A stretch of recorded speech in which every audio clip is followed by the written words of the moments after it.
अस्सलाम वालेकुम। मेरा नाम मोहम्मद शोएब है और आप देख रहे हैं शेबी बिटकॉइन यूट्यूब चैनल। आज के दिन मेरा टॉपिक क्रिप्टो मार्केट की अपडेट देना है, बिटकॉइन का एनालिसिस करना है, बिटकॉइन सीएमई ग्रुप के बारे में बात करेंगे, इथेरियम का, मैटिक का और साथ ही शिबा इनू का मैं आपसे एनालिसिस शेयर करूंगा और मार्केट के स्ट्रक्चर को डिस्कस करेंगे।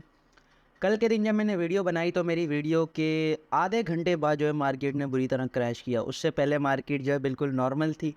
तो मैं आपको बता कर गया था कि रॉबिनहुड जो है 2-3 टोकन्स को अनलिस्टेड करने वाला है, तो इसकी वजह से जो है हमें मार्केट में पैनिक देखने को मिलेगा।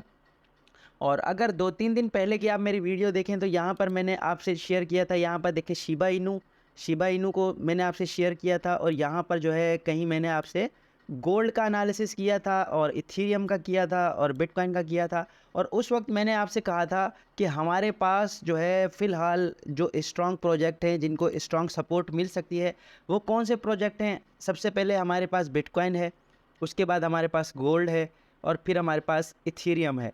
ये 3 प्रोजेक्ट हमारे सेव रहेंगे क्योंकि सिक्योरिटी ऑफ कमीशन जो है इनको कमोडिटी मानता है। और उसके अलावा जितने भी सारे अल्ट्स कॉइन हैं वो तकरीबन सभी टॉप प्रोजेक्ट को सिक्योरिटी डिक्लेयर किया हुआ है उसने, तो उन सब में डंप आ सकता है। तो आप देख सकते हैं यहाँ पर कि मेरा दिया गया लेवल, कल के दिन मेरी अपडेट आपको क्या थी आप मुझे बताएं।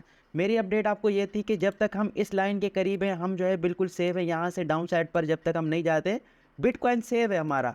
तो क्या हुआ कल के दिन, बिटकॉइन तो नहीं गया नीचे इस लाइन से। इस हिसाब से अगर देखा जाए तो मेरा एनालिसिस बिल्कुल वैलिड था। लेकिन इसके हिसाब से अगर अल्ट्स मार्केट को देखा जाए तो अल्ट्स मार्केट ने बहुत ही ज़्यादा क्रैश किया है। तो बीटीसी पे इतना ज़्यादा तफसीली कोई बात करने को है नहीं, लेकिन फिर भी मैं आपको बता देता हूँ थोड़ा बहुत कि यहाँ पर हमारे पास जो है सबसे पहले जो ये सपोर्ट है हमारे पास 25,281 पर, ये हमारे पास रेड लाइन है 200 मूविंग एवरेज डेली के टाइम फ्रेम में।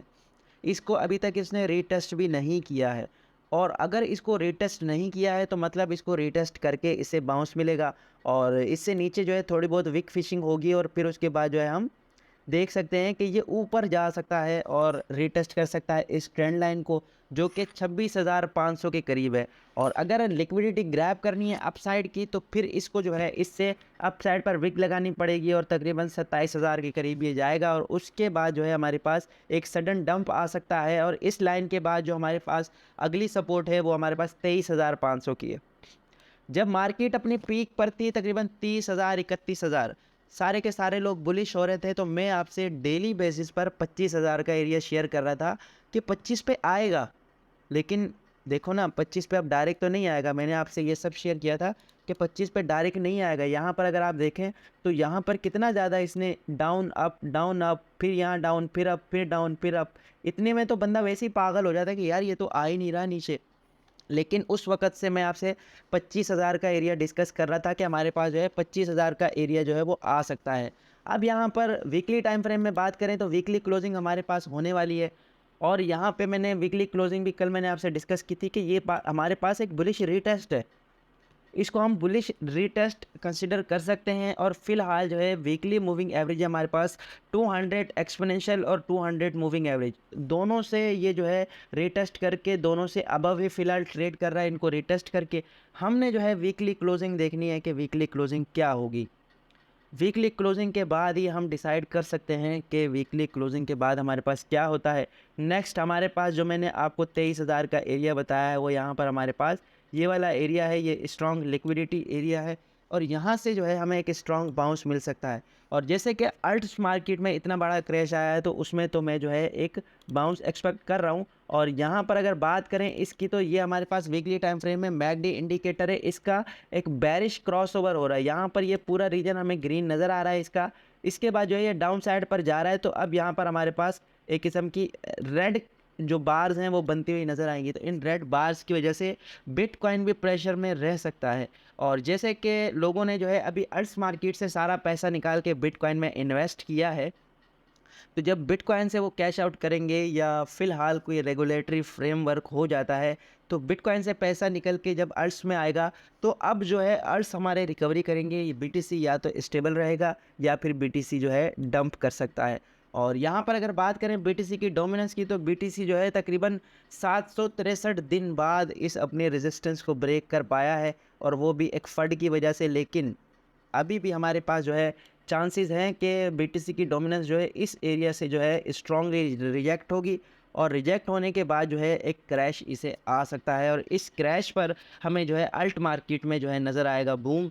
और अप साइड पर यहाँ पर लाल लाइन जो आपको नज़र आ रही है, ये हमारे पास जो है 200 मूविंग एवरेज है वीकली टाइम फ्रेम में। तो यहाँ से जो है ये नीचे जाएगा तो फिर हमारे पास अल्ट मार्केट में अच्छा खासा जो है एक पंप आ सकता है। और यहाँ पर CME गैप की बात करते हैं तो CME गैप हमारे पास क्रिएट हो रहा है।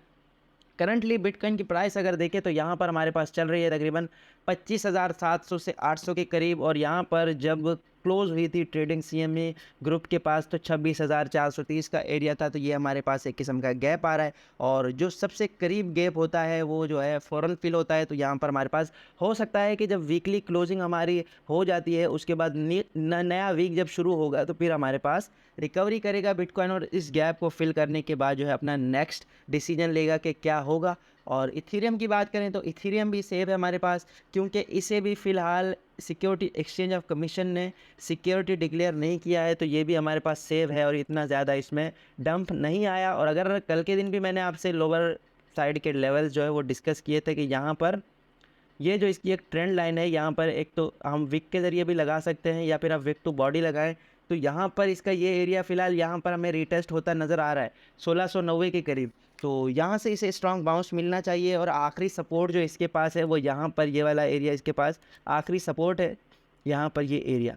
अगर इससे 1500 से नीचे जाता है तो फिर 1300 का एरिया हमारे पास मिल सकता है। यहाँ पर ये वाला एरिया मैं आपसे डिस्कस कर दूँ, यहाँ पर स्ट्रॉन्ग एरिया, यहाँ पर अगला एरिया इसका ये वाला है 1300 से 1200 के दरमियान। पहले अगर आपने बाइंग करनी है तो पहले तो कल मुझसे एक बहन ने कहा कि मैं सोच रही हूँ कि बाय कर लूँ, कहीं हमसे मिस ना हो जाए इथेरियम। तो उनकी बात बिल्कुल सही है, मिस हो सकता है क्योंकि ये सारी के सारी प्रोबेबिलिटीज़ की गेम होती है। इसमें जो है हमारे पास कोई पक्का चांस नहीं होता कि कहाँ से बाउंस करेगा। फिलहाल एथेरियम अपनी सपोर्ट पर मौजूद है और यहाँ पर 200 की मूविंग एवरेज भी है।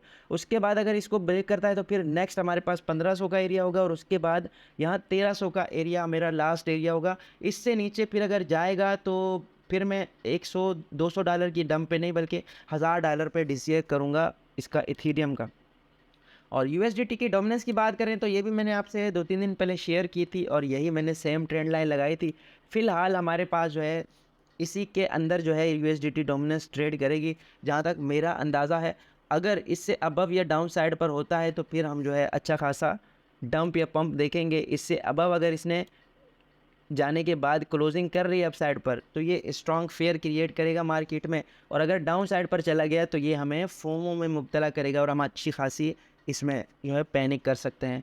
और मैटिक की बात करते हैं, मैटिक कल के दिन जो है बहुत ही ज़्यादा डाउन साइड पर गया। ये मैटिक का जो है मार्केट कैप का चार्ट है, और जब से ये न्यूज़ आई है इसका जो है ऑलमोस्ट 8 बिलियन से यहाँ पर 5 बिलियन रह गया, यानी कि 3 अरब डॉलर की इसमें सेलिंग हुई है।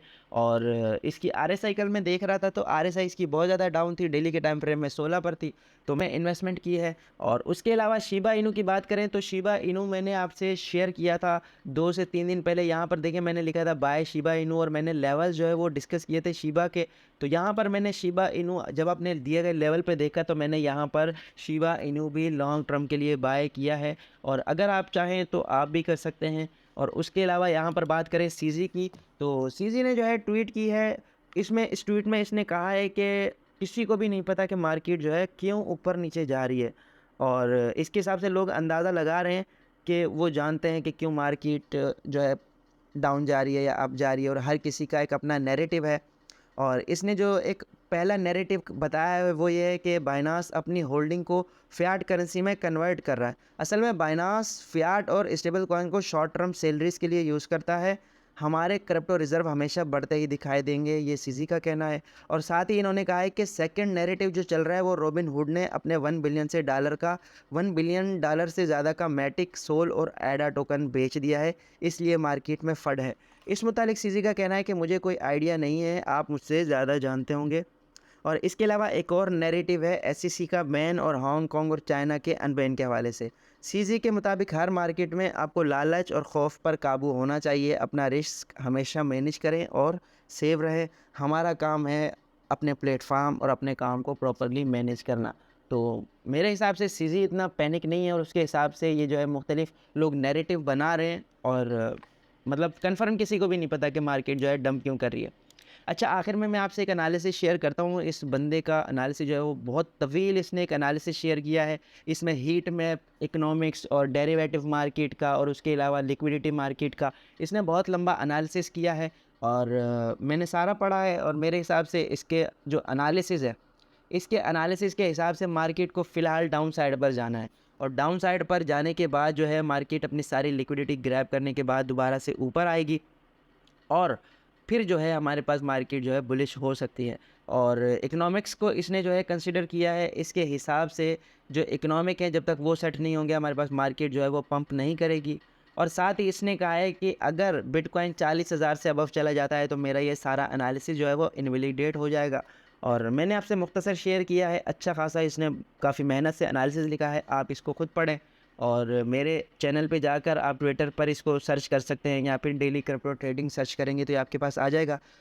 तो ये थी आज की वीडियो। उम्मीद है कि आज की वीडियो भी आपके लिए इन्फॉर्मेटिव रही होगी। मिलते हैं अपनी नेक्स्ट वीडियो में। अल्लाह हाफिज़।